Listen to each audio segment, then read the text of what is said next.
Hi guys කොහොමද ඉතින් ඔන්න මම අද ඔයාලට අරගෙන ආවේ මගේ පුංචි ගෙවත්තේ වීඩියෝ ක්ලිප් එකක්.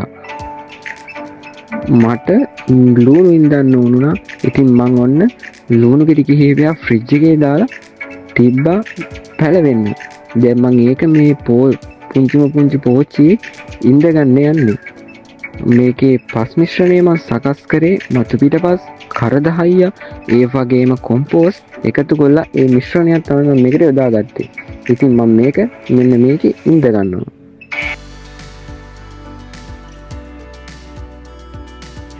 ගොඩක් අය කියන දෙයක් තමයි උඩ රටේ ලෝලු පහත රට හදන්න අමාරුයි කියලා.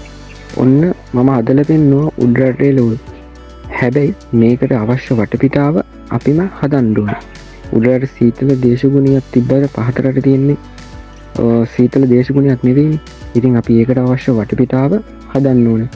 මේකෙත් කලින් කිව්වා වගේම මතු පිටපස් කරදහයියා ඒ වගේම කොම්පෝස්ට් මිශ්‍රණයකින් හදලා තියෙන්නේ මම මේ පස් මිශ්‍රණය.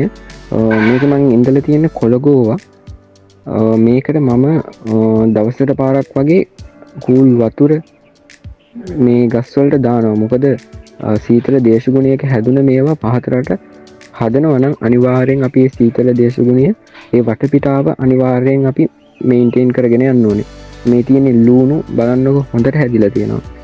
උඩරට වගේම පහතරටත් අපි ගහට අවශ්‍ය දේවල් මේ නිසියාකාරව ලබා දුන්නොත් අනිවාර්යෙන්ම අපිට ඒ විදිහට පළදාවක් පහතරට උනත් ගන්න පුළුවන්.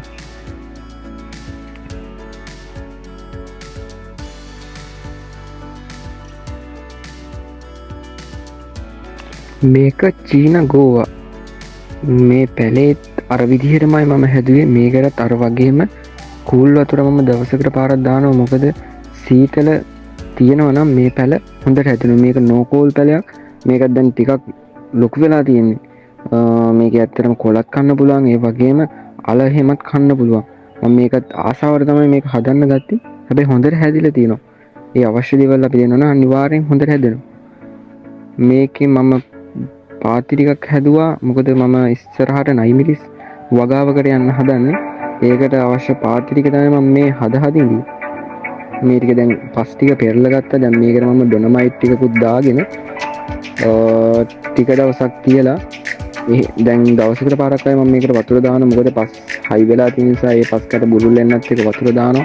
මේ පාති ටික හදලා තියලා සතියකින් විතර පස්සේ මම නයිමිලිස් වගාව පටන් ගන්නවා. තාම පැලගෙන ආවේ නැහැ. පැලගෙන හදලා මේක දැන් ඉඳන්න පටන් ගන්නවා. මගේ ටාගට් එක මුලදී පැල 100ක් ඉඳන්න තමයි. ඒකට අවශ්‍ය පාති ටික තමයි මම මේ විදිහට හදාගත්තේ. එහෙනම් අදට මම ගිහිල්ලා එන්න අලුත් වීඩියෝ එකකින් නැවත හමු වෙමු. ඔයාලා හැමෝටම බුස්සරයි.